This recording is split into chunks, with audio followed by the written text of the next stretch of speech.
Hello foodies, welcome back to my channel. આજના વિડીયોમાં હું લઈને આવી છું સિંગદાણાની સૂકી ચટણી.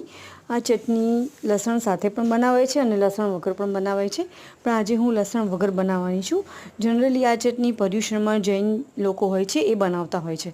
તો અહીંયા મેં 2 થી અઢી વાડકી મેં સિંગદાણા લીધા છે અને સારી રીતે શેકી લીધા છે અને એના ફોતરા દૂર કરી લીધા છે. અહીંયા બાઉલમાં મેં 2 થી 3 ચમચી મેં સૂકા ધાણા લીધા છે અને 2 થી 3 ચમચી જીરું લીધું છે. જીરું સાદું જ છે, શાહી જીરું મેં નથી વાપર્યું. હવે નાના પેનમાં મેં 1.5 ચમચી મેં તેલ લીધું છે. તેલ વધારે લેવાની જરૂર નથી, 2 થી 1.5 ચમચી, અથવા તો તમે વધારે મસાલો બનાવતા હોય તો તમે 2 ચમચીથી અઢી ચમચી લઈ શકો છો. હવે તેલ ગરમ થાય એટલે આપણે જે ધાણા અને જીરું લીધું છે આપણે આમાં લઈને એને શેકી લઈશું. આ છે એનો કલર બદલાય અને સુગંધ આવવા માટે ત્યાં સુધી આપણે એને તેલમાં શેકવાનું છે. શેકી લીધા બાદ એ ઠંડુ થાય એટલે એને આપણે મિક્સીમાં પીસી લઈશું. અહીંયા મેં જે સિંગદાણાના ફોતરા છૂટા કર્યા છે એને હું પીસી રહી છું. આપણે દરદરું રાખવાનું છે.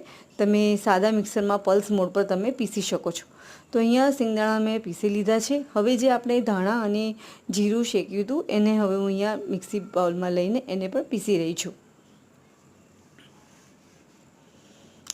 લસણ તમે નાખવું હોય તો આ સ્ટેજ પર તમે લસણ નાખી શકો છો.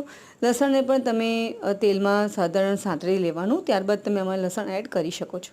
હવે મોટા બાઉલમાં મેં જે આપણે સિંગદાણાનો ભૂકો કર્યો હતો શેકેલો એને હું લઉં છું. ત્યારબાદ ધાણા અને જીરાનું જે આપણે મિક્સર વાટ્યું હતું એ આમાં નાખી રહી છું. સારી રીતે એને મિક્સ કરી લેવાનું છે. આમાં બધા સૂકા મસાલા જ પડશે. તેલ આપણે જે નાખવાનું હતું એ આપણે આ ધાણા અને જે જીરું શેક્યું એમાં જ નાખીશું. સ્વાદ પ્રમાણે મેં મીઠું નાખ્યું છે અને અહીંયા લાલ મરચું પાવડર કાશ્મીરી લીધું છે. તમારે તીખું વાપરવું હોય તો તમે 1 ચમચી તીખું એમાં નાખી શકો છો. 2 ચમચી મેં કાશ્મીરી લાલ મરચું લીધું છે અને હવે હું 2 ચમચી હિંગ લઉં છું. હિંગ આમાં થોડી આગળ પડતી હોય છે. જો તમને સ્વાદ ન ભાવતો હોય તો તમે ઓછી કરી શકો છો.